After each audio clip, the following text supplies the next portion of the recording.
Good morning. Good morning, everyone, and welcome to this session, Whose Job It Is, Climate Commitment and Your Employees. I'm delighted to be joined by my esteemed panel. And let me introduce myself first. I'm Sophie Lambin. I'm the CEO of Kite Insight and founder of the Climate School.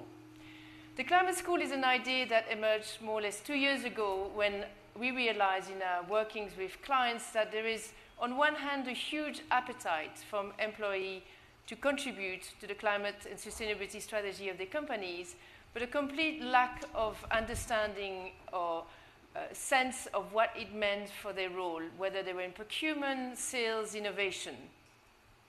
The second realization is that while people were keen, they didn't necessarily have the knowledge nor the mandate from their leadership to really be able to contribute to the climate strategy of the organization. Now, what is very clear to us is that a net zero commitment really equates to a transformation of the whole value chain, in the way you innovate, in the way you market yourself, even in the way you recruit, in the way you procure, for sure. So the opportunity to lead this transformation really hinges on employees' ability to understand the science of climate, what it means for business, and what it means to their roles. That's how the Climate School came about. It's a platform that aggregates content from a lot of different sources, academia, NGO sector, and other thought leaders, and it's really designed to be deployed at scale and at pace, democratizing access to content so that employees, every employee in every role can play their part in contributing to the climate crisis and the response of the organization. So to lead this conversation today, to have a conversation about the role of employees, I have a wonderful panel who's each bring a slightly differentiated perspective to this question.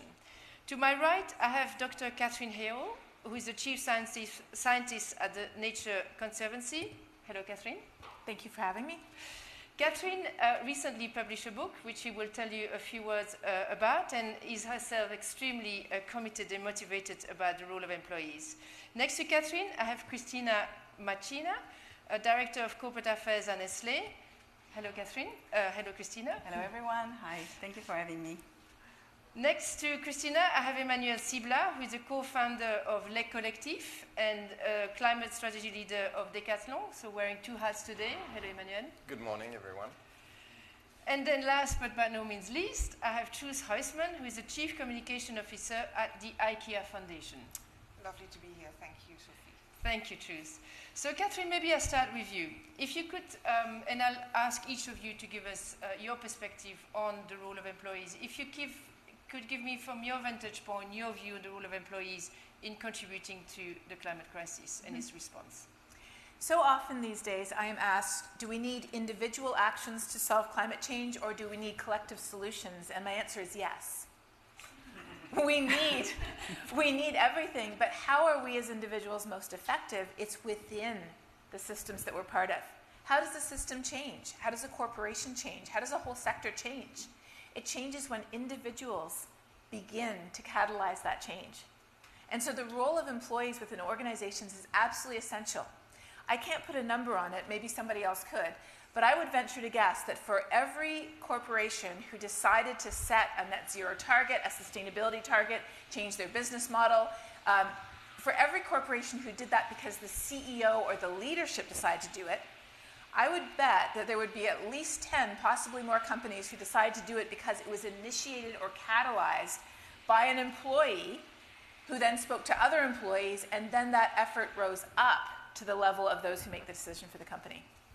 I'm sure Emmanuel have a thing or two to say on that. Yes. But yes, I think that's absolutely right. And you've seen companies like Amazon that has witnessed a huge amount of employee activism, and that activism has triggered some really massive commitments. So maybe expanding on that a little bit, Catherine, how do we do that? How do we do that without employees being burdened by the weight of the challenge on one hand and feeling empowered to contribute on the other? Well, that is really what my book is about. So my new book is called Saving Us, and it's about the power of our voices. As employees, as people who live in a certain place, who go to a certain school, who are part of a certain organization, we are all part of organizations that are bigger than ourselves. And how we connect with each other is through using our voice. But not using our voice to induce more fear or guilt, because that often just paralyzes us. But rather using our voice to begin the conversation with something that is important to all of us. So with a company, it could be, in some instances, saving money. It could be doing the right thing. It could be corporate reputation. It could be increased efficiency. It could be the potential for a new market or new opportunity. But begin the conversation with something that is a shared goal already for that company, for that corporation, for that organization. That's where you begin the conversation. And then you show how climate solutions will help you to further enhance what you already care about. Be a more genuine, a better version of what you already want to be. And in effect, in what you're saying, Catherine, there's a recognition that not necessarily everyone will come at it with the same level of motivation, knowledge, and engagement. And that's fine. It completely is. And you know, people might come at it from different motivations, not even the same level, but different reasons. So one person might want to do an energy audit of all the facilities simply to save money. And that's fine. But another person might want to do it to reduce carbon emissions. And that is also good. You're doing the same thing. One person might want to look at clean energy sources because it would make you more independent and resilient in the case of weather disasters. And another person might want to do it simply to reduce carbon emissions. Again, those are both good reasons to do it. Great. Thank you. More on that soon. Christina, if I can come to you. Sure. How does that resonate with you, and what's your thinking at Nestlé? So first of all, let me say I've been passionate about engaging employees on those topics for years. I've worked, now before being head of corporate affairs, I was mainly focusing on employee engagement. So it's really something that it's my passion, I have to say. So I work for Nestlé, and in Nestlé we have almost 300,000 employees. And the theme of environment and climate change or net zero is not something that is new. I think we have seen a huge momentum coming up since last December, where we have announced our net zero commitment. And what we have seen is that each employee, to your initial question, whose job is this? For me, it's not the job of the sustainability team. It's not the job of the board. It's not the job of the management. It's the job of every single employee of the organization. As you say, everyone might come at it with a slightly different angle, but everyone can bring a lot and contribute. They can contribute in their daily job. They can contribute, by talking to other people, by enthusing other people to follow. Some examples that I can give are, we have a very different employees. So there are people that are working in marketing, developing product. There are people that are working in our production facility to create those products. And each of them, honestly, can bring a tremendous impact on how we change and transform the organization, the way we do things, process, progress, bring progress. So it's, it's everyone's job. And yes, sorry. No, just maybe tell me a little bit about your experience of starting that engagement process at Nestlé. So many different things. So there is an element of learning, and I'm sure that Emmanuel will talk more about that. So we have started to create training and understanding of what is climate change, what we can do to contribute throughout the whole organization. And there are different kinds of training that we're doing. There is a simple e-learning module that everyone can take. And since we have launched the e-learning model, it's not a mandatory training, but it's interesting to see how those kind of training have taken an uptake that is quite significant. Do they do better than your traditional compliance training on that's cybersecurity? That's exactly what I wanted to say. And I hope my colleagues in cybersecurity would not be upset by that. But there is an element of really the engagement level and the passion that is demonstrated, because as soon as we have launched it, we have immediately seen a number of people that, spontaneously wanted to take it. There is an element that, and I don't know historically when this has been created, but I've worked for Nestlé for 18 years, and since I joined, we had in every single factory a team that was taking care of safety and environment. So, it's combined the things, and what they were really doing was triggering the reflection from all the employees, the people that are working on the factory, making our products every day, to look at what they can do to save water, to save energy, to make a process more efficient that ends up, reducing waste, reducing, waste on landfill, and so on and so forth. So there is really this element of, empowering people, giving them the opportunity to crowdsource ideas, giving the opportunity to bring those ideas, to bring innovation across process, across products, across ways of communicating, to your point about being evangelists in a way of communication. And last thing, and I think this links up quite nicely with the work that Emmanuel is doing, is there is, and here I'm bringing an example of Nestle UK that I know best, that we, 2 or 3 years ago, there was a group of young people that decided to join forces to create a group that is called the One Nestle World, where basically they are passionate about sustainability, and they have received a small budget, and with this small budget they bring activities into the organization, they create training, they bring conferences, they do small projects. So it's just fantastic to see. Great. Love that. And the passion and the energy that they bring in. Maybe we can bring the survey slide in a minute. Just I want to build on your point about the level of eagerness and enthusiasm in the organization. I don't know if you can put the survey slide up. But we have done surveys of employees in companies, which really showed that across the board, 76% of employees were saying, I'm ready to take action now on climate. But unlike maybe sometimes the preconceived ideas, it was not the monopoly of the youth. It was really spread across age, level of seniority, and education. There is a strong, correlation between the more people were educated about climate, the more eager they were to contribute. What was also interesting is the other percentage. 12% of employees will be considering leaving their job if they can't take action in climate. Now, when we've done that survey with a group of employees that were issued from those networks of already self-created network of sustainability engaged individual, that 12% went as far as 50%. So 1 in 2 employees saying, I will leave this company if I can't act on climate. And when you think about how much attracting and retaining talent is a preoccupation of companies, it really shows you how business critical it is for the company, but also for the individuals. Because I think what you're saying, the take-up you're getting from those calls, suggests that people see it is critical to their own success. And I think that's the exciting part about the possibility to engage employees.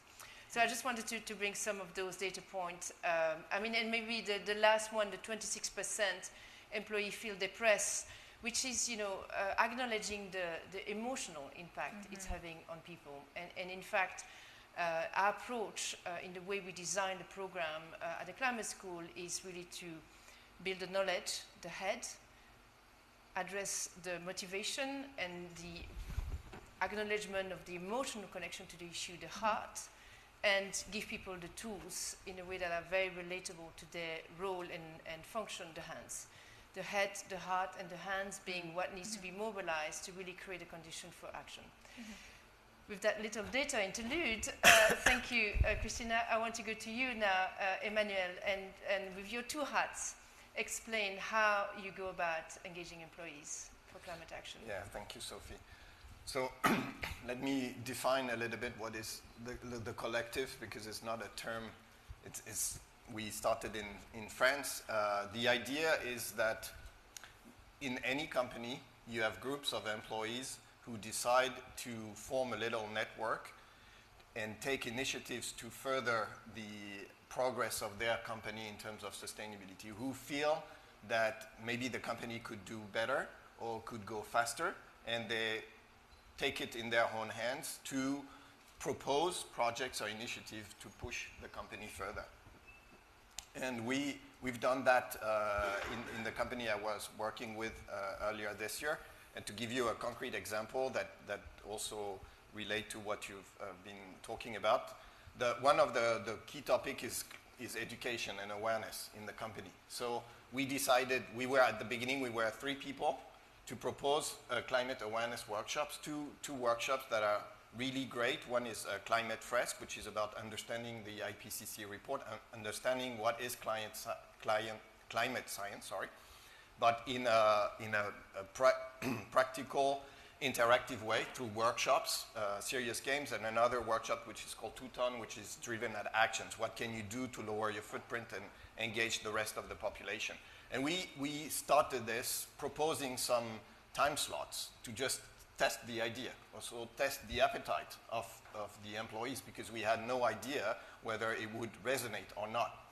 And as you described earlier, we were actually surprised by the number of people signing up on those time slots. And then we had to propose more and more and more. So this is spreading naturally because people are interested in the topics, as opposed to a top-down approach that would push people to do something that they did not choose. We started bottom-up and spreading virally. And then we co-founded a platform to try to federate those initiatives, because we realized that this was not an isolated initiative from a small group of non-representative people, but this is happening everywhere. So in all companies, you would find people that want to do more and take on their magic time on top of their job description to go further. And we formed that, we set up that platform in April. We were about 30 groups representing from 30 different companies. Now we are over 150, and we'll be over 1,000 next year, because that's just the upper part of the iceberg. Because what is happening is like a change in society. Yes. This is not isolated. So I was saying awareness is one of the key activities that these groups are doing in companies, but they're also about what are the best practices in the workplace. So it can be about food waste, it can be about eco-mobility, how you go to the office. It can be about travel. You have some companies that most of their footprint is related to, if you're in the consulting industry, most of your footprint will be related to traveling. So it's how you find alternative, not taking the plane every day for 1 or 2 hours meeting, etc. And then going further, you have things that are more onto the design of products and services of the company, going to the core of the business model, looking at what is the footprint of this and this activity, and then questioning the way that the company is doing business today and how compatible is it to a low carbon world. So there are different levels at which these groups can intervene, and ultimately this is to support the further development of the company. So it's very important to understand that this is done as a positive posture. So it's a proposition, it's not an opposition, because these people are all feel strongly related to their company, and they want to push for the strategic development of their company. But they do strongly believe that the sustainable development of the company is a strategic issue. Yeah. Because the future of the company will depend on its ability to adapt. And for some people, it's also about job security, because there will be a transition. Some job will go away, and unless the organization transforms with that. Have you experienced any resistance from leadership from the creation of those networks? Yes, I think the situation is not homogeneous. Of course, when you are at the beginning of the journey, when you do things about food waste at the canteen, okay, no problem. Okay, when you do awareness, that's a bit more sensitive, because the more people get educated, the more they raise questions. And they push. They question themselves, but they also question the company. What is the company doing? Are we at the right level, given the stakes and the time horizon? Are we taking the right choices? And then when you go further on business model, that's where it becomes more and more sensitive. And in some companies, the management will take an open view and recognize that these are the right questions that need to be on the table. In other companies, they will have more of an old school approach where the current business model is still working because the rules of the game of today's system still allow the company to thrive.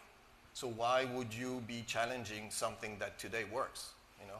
And in that case, there can be some tension between those who want to put the right question on the table and the leadership who is still in the old world where, you know, the system still works. Yeah, I mean, in a way, you think whether you like it or not as a leader, that kind of activism will happen. Yes. And is how you channel it. Does it go out on the street, or do you channel it within your organization towards? Can I just build? I think the point that Emmanuel made is super important, because I think there is an element of the employees being willing and positive to help the organization to go in the right direction. Exactly. That is, so I'd rather welcome that kind of proactive challenge and positive challenge, because just triggers more innovation, more, you know, the right action rather than opposing to that. So. Exactly. Truth. Over to you. I'd love to hear your thoughts on that and how to engage employees. Yeah, I come here, I think, as someone who has had a little bit of experience, both in my former position at Unilever, and now part of another great brand, but independent from the business, IKEA Foundation, independent from the business, but of course guided by the same values and vision as IKEA. In Unilever, I was at the stage when the CEO at the time, Paul Polman, introduced the Unilever Sustainable Living Plan, and I think we rapidly came to the conclusion that you've got to bring everyone on board in order to implement the plan and make it a success.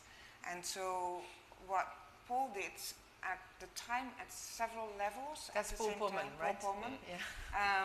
He ensured that leadership had an opportunity to expand and extend their own competence and capabilities. I think that complements nicely what you said, because one thing is to unleash the power of your co-workers, but what do you do with it? Because it can be extremely frustrating if you get this movement and the movement has no way to express its willingness to actions, in concrete actions. Then you can very rapidly have the opposite effect. So at Unilever, what Paul Polman did was he worked with a number of organizations to give leadership the opportunity to embrace systemic thinking, because that doesn't come naturally. That isn't being taught at universities at the moment, certainly not a generation of leaders at the time in Unilever. And that requires a very different mindset. It also requires the capability to work with others, even with competitors in some cases, even with the Nestlé's at the time, but also with very different organizations, with NGOs, who speak perhaps a very different language. And at the same time, he worked with the communication, and added to that, we were given the task to help the business to embed sustainability at every level. Now that was quite a journey, and what my experience was at the time is that often there was a feeling of schizophrenia. So often the reactions I received was, yes, as a person, I really want to make a difference. I see what's happening in the world. It depresses me, as you said rightfully. How can I make a difference? Whilst at the same time, I have my job. I have to get the results done as well. And so it is extremely important, and that is the observation I've now made in IKEA, where you take a view that indeed we need to make sure that this is embedded also in the roles every co-worker is having. And so Jesper Brodin, the CEO of IKEA, what he has done, I think about a year ago, he has actually given his market leaders a new title. They are not only the CEOs in the market, but they are also the Chief Sustainability Officer in their markets, which I think is such a great signal. And it's so necessary to make sure that that bridge is overcome. But maybe I stop with. No, this is a great point. I think it's that making sure there is an alignment between what people are asked to contribute with regard to sustainability strategy and how they're measured is critical. And if each market leader is a chief sustainability officer, it probably simplifies things very well. When we were preparing Trucy, we were talking a little bit about, and I think that's where I can take the discussion now, how do we do it? How do we do it right? You were talking a little bit about the importance of not making it sound that we were preaching to employees and that we were pushing something down their throats. Do you have some thoughts on that? Yes. In different, at the time in Unilever, we worked indeed with an internal catalyst, a group of interested co-workers, and I think these would be the ones which would be very, very well linked to your platform. And work through with those catalysts, because you need those to indeed give the dynamics in the organization and also start showing at what is possible, leading by example, and complemented with extra tools which we developed, interactive IT-based tools, gamification, where teams could work and compete with each other on what actions they could do in the area of sustainable living, as it was called at Unilever at the time. Right. And now, within the IKEA world, as IKEA Foundation, I said we are independent, but the IKEA founder has always given us a very clear mandate. He said, I'm not interested what you're doing if there's any PR coming out of that. But what I do want is that IKEA co-workers can be proud of the work the foundation is doing. And so that gives us a fantastic jump-off point, because we can bring the IKEA co-workers very close to the work our fantastic partners are doing, who are delivering change on the ground. And I think what is happening is that creates a learning cycle in the organization, where through showing how action on the ground led us up to systemic change, that fuels such a reaction of, I want to be part of that, what can I do more in the organization? Yes. Great, thank you. Catherine, you know this seriously. Tell us some of your ideas on how do we do that. So I love that, because you just closed the loop. So we talked about how employees, excuse me, how employees... Good synchro there. Yeah, I know, that was very coordinated. How employees can use their voices to prompt systemic change. But then the other loop, part of the loop, is that when they see the organization changing, that encourages them. And your survey results are reflected in many people's perspectives. Most people are worried about climate change. Most people are, but they feel hopeless and helpless because they don't know what they can do. So when we see actions happening, that directly addresses the barriers we have, the depression, the people wanting to leave their jobs. And I have a wonderful example that I think illustrates that. There's a large carpet company called Interface, which many of you will be familiar with.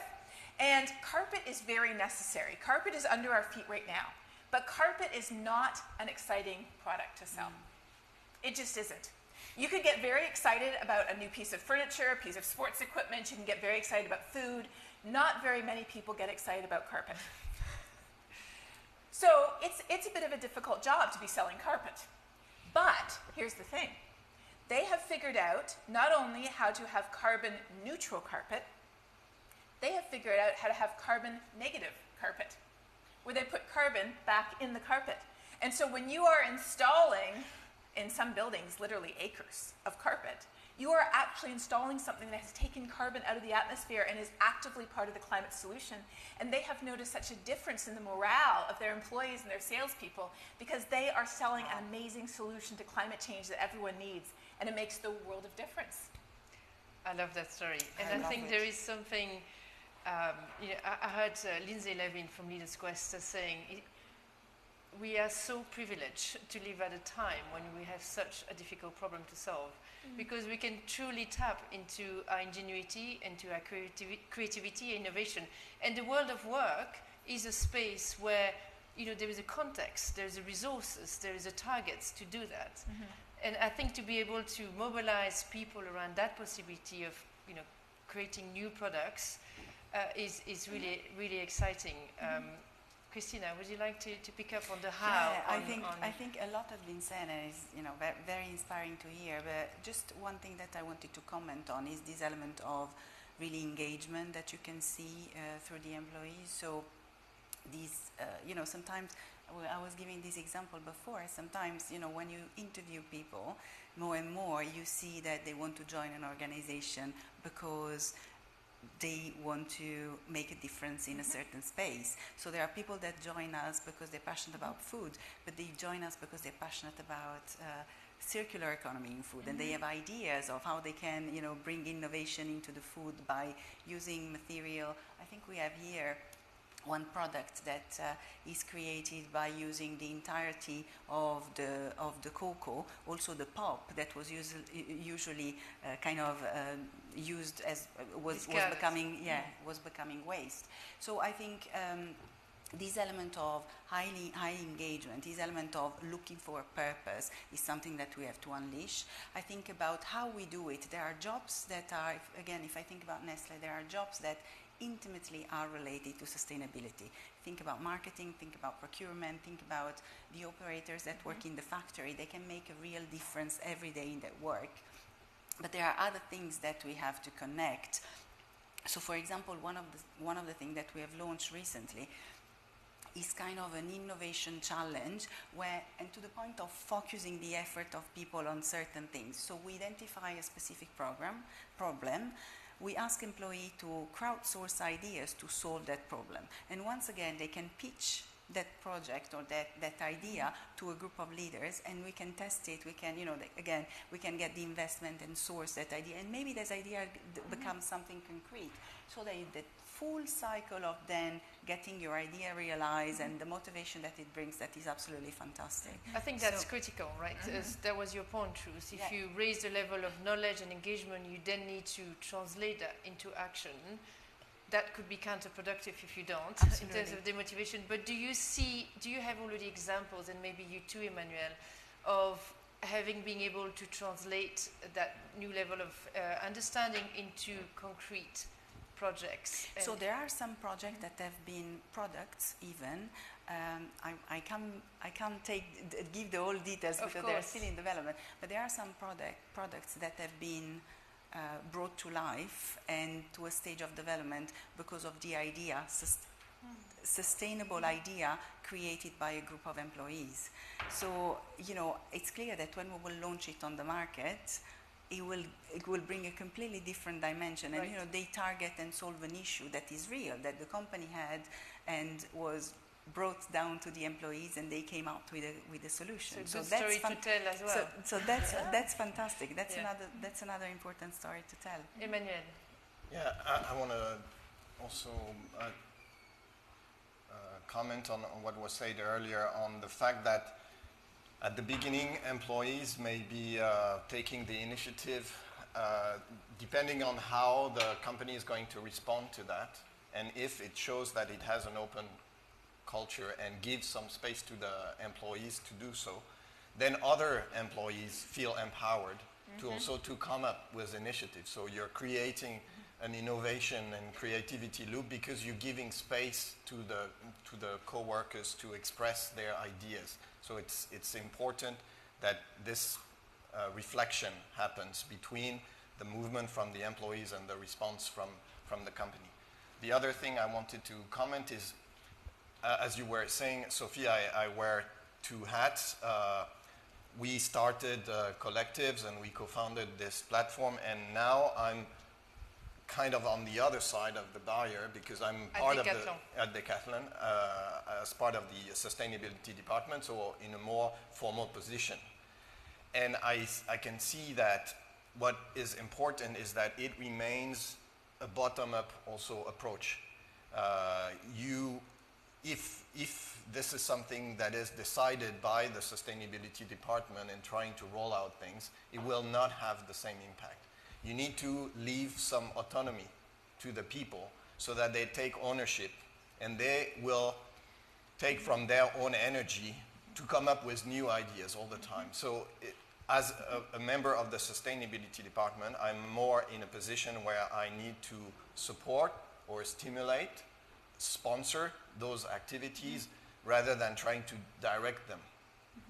Of course, as was said also earlier, there are some key priorities for the company depending on what is its, for example, its carbon footprint and where are the key points to address. So there needs to be a dialogue between what really matters to have an impact and what people are doing. But this needs to be a dialogue which needs to be fed with the ideas coming from employees. And to me, these employees and these initiatives through collectives, it's also like an early warning system for the company, because it's as many antennas that you have to the outside world. These employees, they are also citizens, they are consumers, they are parents, etc. And because they are interested in sustainability-related matters, they will bring back signals to the company about what is going on out there. And if you hear to what they say and you support their initiative, the company will end up having,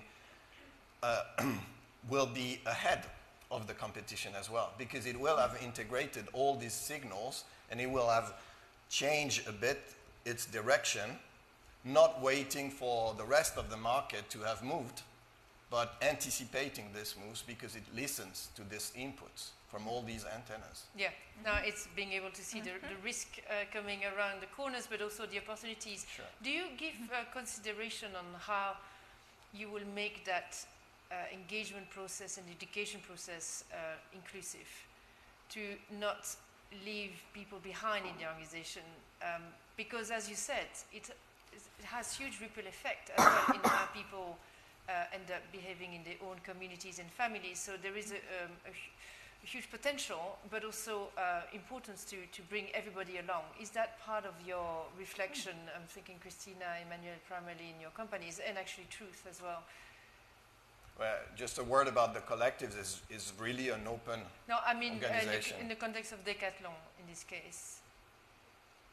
From a collective standpoint, or from a Decathlon standpoint. From a Decathlon standpoint, I think the culture of the company is itself extremely open and based on a lot of subsidiarity. So the idea that the decisions are best made when they are made close to where the action happens.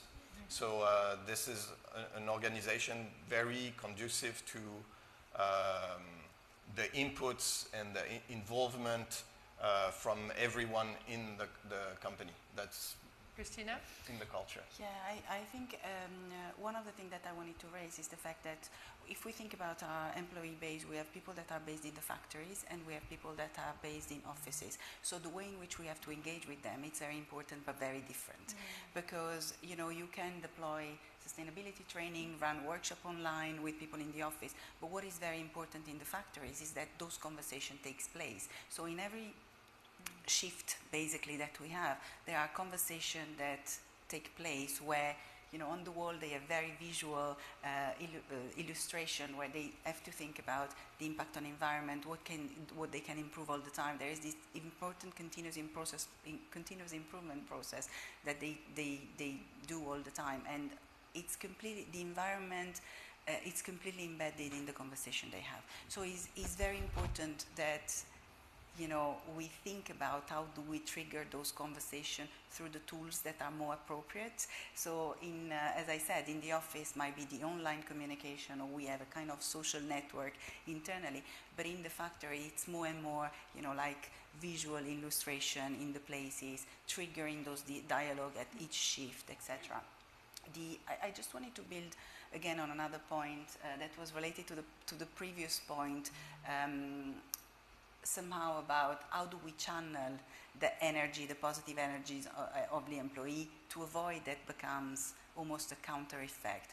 I think the point of Emmanuel is very valid about that dialogue, but also I think being very clear about what are the priorities and what are the issue is so big that I think, we also have to try and understand where we can make the biggest impact, and so therefore, how do we channel more the ideas and the energy of people rather than, spreading ourselves too thin and then risking to not being able to follow up or not being able to really make a difference. Because that flow of making a difference and seeing the action, there has been a lot of discussion at COP about action, but that element of reinvigorating people with action, with achievement is so important. So I think breaking it down, making it focused so that they feel they can actually contribute. Yes. So I'm going to open up for a few questions in a minute so that you can think about what you want to say.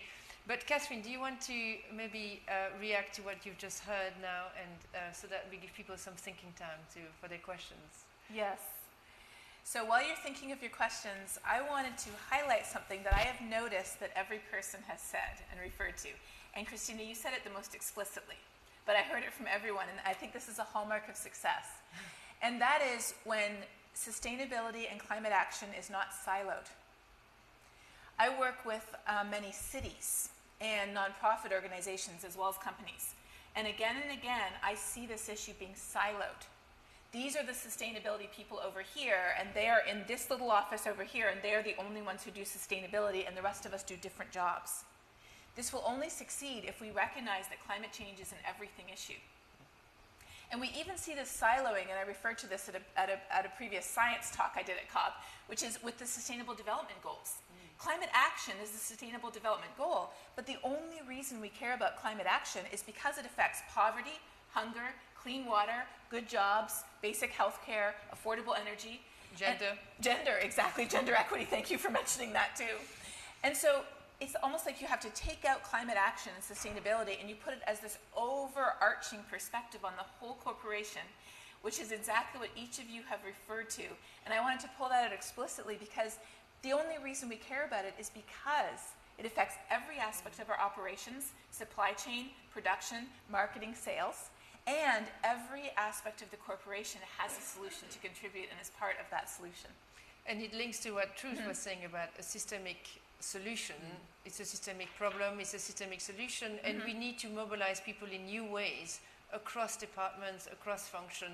And in fact, that engagement is really an opportunity maybe to rally people in new ways around the possibility of action across department, function, etc. So I want to open up, and I'm glad I asked you, that was a great point. Does anyone have a question, a comment? Thank you. I'll take a couple of questions in a row, so just... Okay, hi, good morning all. Thanks for this nice discussion. One question I have is, if you give the voice to the employees, what about the situations when they could bring visions which could be more radical than where the management or the shareholders even are ready to go? So does this create some tensions, and if yes, how do you deal with them? Thank you. I'll take another question. Okay, anyone else? Here at the front, Lara, there's a question at the front. One's a comment, one's a question. First of all, comment about the carpet. I love carpet.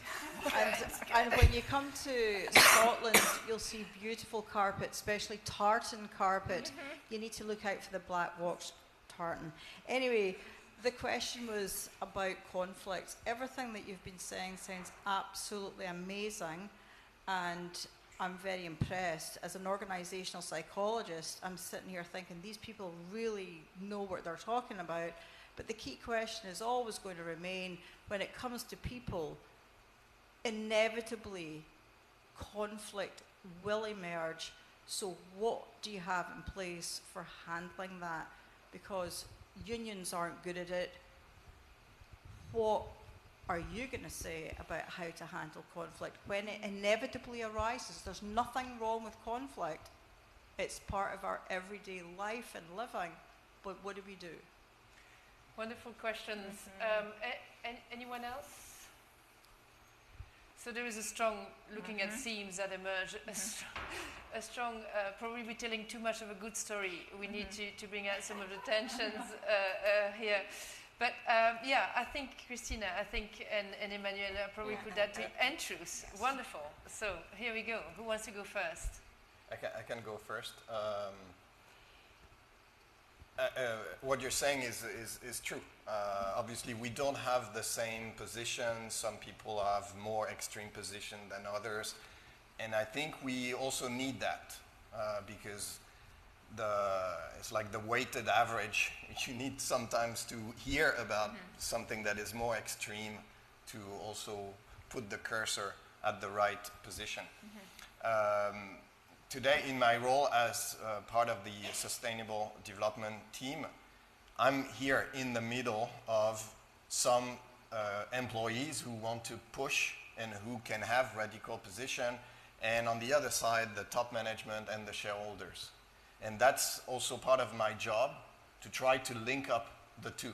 So I need to also raise awareness of the top management and the shareholder. I need to send the message across about what the IPCC report typically is saying on how serious the problem is, how short the time horizon is. So that's my job, to do that internal advocacy for the top management and the shareholders to understand.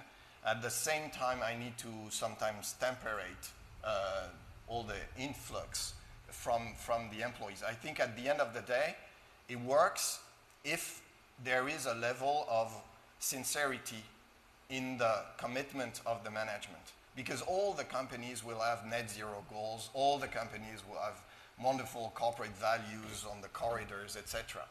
Then it boils down to how sincere this commitment is. Obviously, all the things cannot change overnight, and everybody can understand that. But people need to understand and know that the target is clear and that we are on the path to the target. And it may take some time, but the management is sincere in the direction that it takes. And it needs to be materialized by some choices, sometimes hard choices. So it means questioning your business model. Are you going to give up on some activities?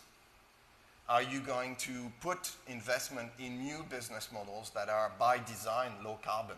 So everything around economy of the usage. So instead of selling a high quantity of new equipment, how can I make the best of existing equipment by repairing the equipment? So it means upstream eco-designing the equipment so they are purposeful, so that they are eco-designed, they are repairable, they can be rented, they can be ultimately recyclable, but at the very end of the path. So all these tangible decisions need to happen for employees to believe in what the management is saying. So it's really boils down to me in terms of what is the commitment sincere from the top management. Then the people can be patient about how long it's going to take. Yeah, it's really an alignment between the purpose, the vision, the values. These are the moments where I think leadership of a company has to show how serious it is about this. And when the tensions arise, these tensions are necessary to move forward.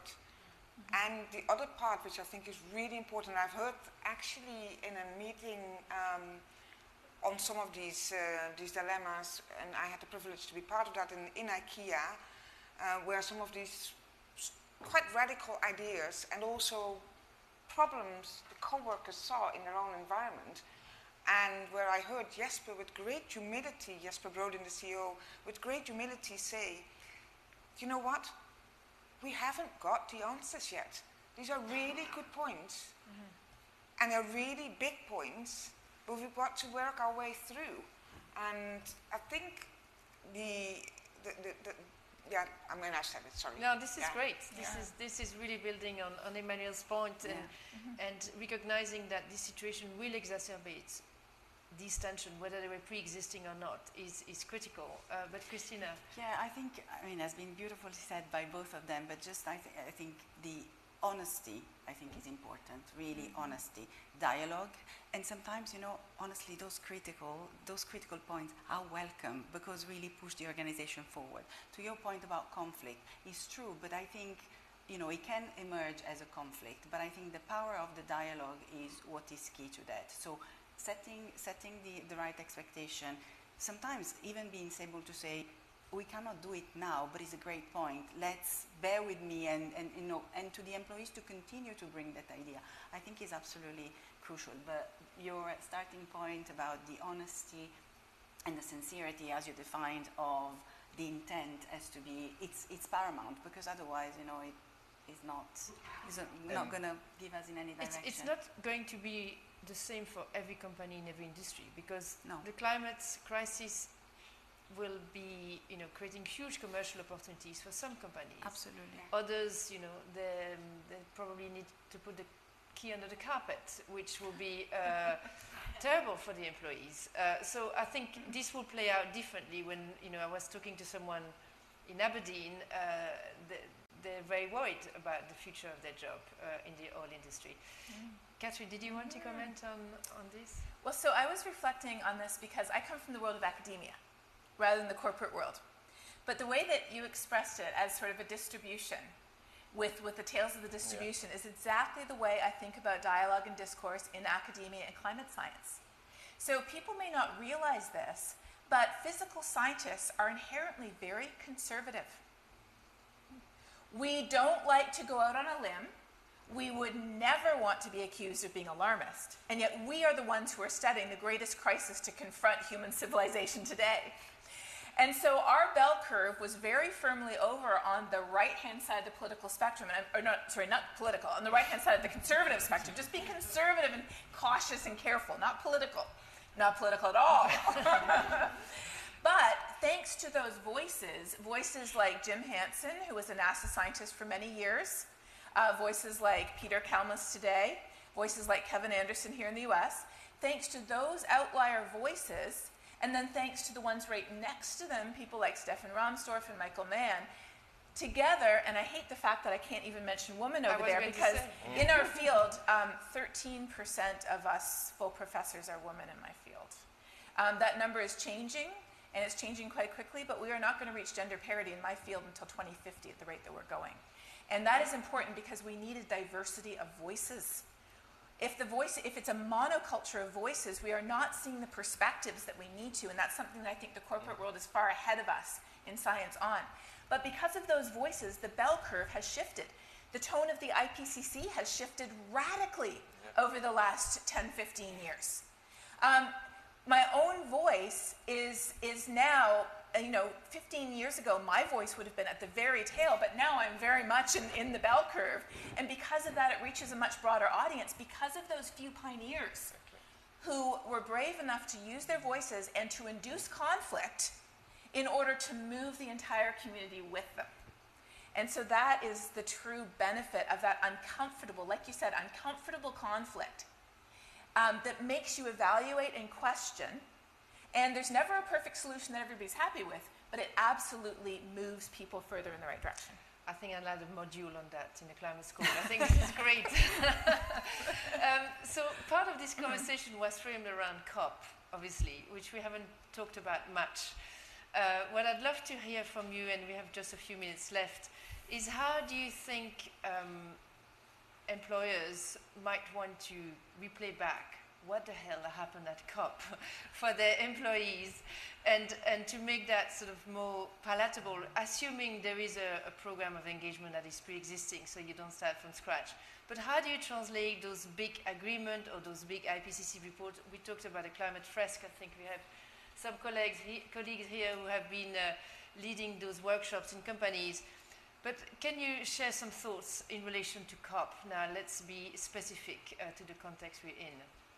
So maybe I can start because we have something planned already for the 18th of November. So we had two representatives of this group of young leaders very committed to sustainability that participated to COP. So they were here to participate to events, to panels, etc. And so back home next week, they will organize a kind of debrief from the organization. It's going to be streamed live. And we will have also some other guests that will come. And the idea is really to try as much as we can to simplify the outcome, to simplify why it was important, and potentially, if the time will allow, really to try and channel some of the already ideas into specific exercise or specific contribution that the employees can bring. So great. Really well, exciting. I didn't know you did that. This is amazing. Looking forward to it on the 18th. Yeah. Great. I like it when you say young leaders and you point to me. So my take on COP is more the words that I listen to in the different sessions through COP. I hear about accountability, and it also makes me think that a few weeks or months ago there are sometimes some buzz around the realization that big oil companies knew since the 70s about what was going on, and they didn't do anything. But today we all know. So the responsibility is on us, because it's easy to point our fingers to those guys who should have done something since the 70s, but today everything is in our own hands. We all know, so it is time for us as corporate to make the right decision. Otherwise we'll be exactly in the same spot as the big oil, because we won't have done anything while knowing it. So I think accountability is very important. Transparency is also important, and that also comes back to the question of the relationship with the employees. The company needs to be transparent.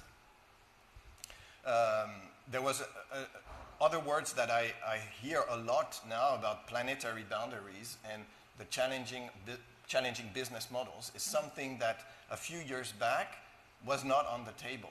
Like it was business as usual, and business as usual was not a problem. Like ever growing in a finite world was not a problem. Today, people become aware that we are living on a round planet that has its limits, that we are already bouncing against the limits of this planet, and we need to challenge, question our business models. And another thing is about inclusiveness, the fact that when we talk about climate, we need to hear about the people, the communities that are the most directly impacted by the consequences of climate change. We need to give them space to hear. And to me, if I draw a parallel with what we're talking about employees, it's a bit the same, because we're saying climate is going to impact all these companies who have to reinvent themselves or change, and the employees will be the first to be impacted by that. They also need to be part of the process to discuss and build the future. And the last thing is about collaboration. There is a lot of talk now about if you want to become net zero, you need to change your value chain. And you cannot change your value chain on your own, because you're too small. So you need to pair with other actors, including competition, as we mentioned earlier. If we want to make the value chain change, the suppliers, etc., we need to work together. So collaboration is also one of the key words that I take away. Great. Thank you. Well, you set the tone for the final round then, key words that you take away. Truth. Keywords coming out of COP is, first of all, COP is in the conversation. I think that's a very big change from what I've seen in the previous COPs, if you like. Secondly, collaboration, the need for unprecedented collaboration. And thirdly, inclusion of everyone. This cannot be climate or society or justice. We need to bring those two together, and I think that is coming out of this. Great, thank you, Truth. Can I add one? Yeah, I was going to ask you. You can have as many as you want. I will just add one, momentum for me. Not lose the momentum. Yes, Catherine? Yes. I think we see today, in a way that we have not before, that climate change truly is an everything issue. I love that. Emmanuel? I'd say bring it to the core. As we've mentioned also multiple times, sustainability topic is not a topic of the sustainability department. It can no longer be that way. So this needs to be at the core of the company's strategy. This is central. Great. Well, thank you so much. That was a great conversation. Thank you for our audience for your contribution and participation. And I look forward to collaborating with all of you in the work we're doing with the Climate School. So thank you for your trust in joining me today on this panel. Thank you. Thank you.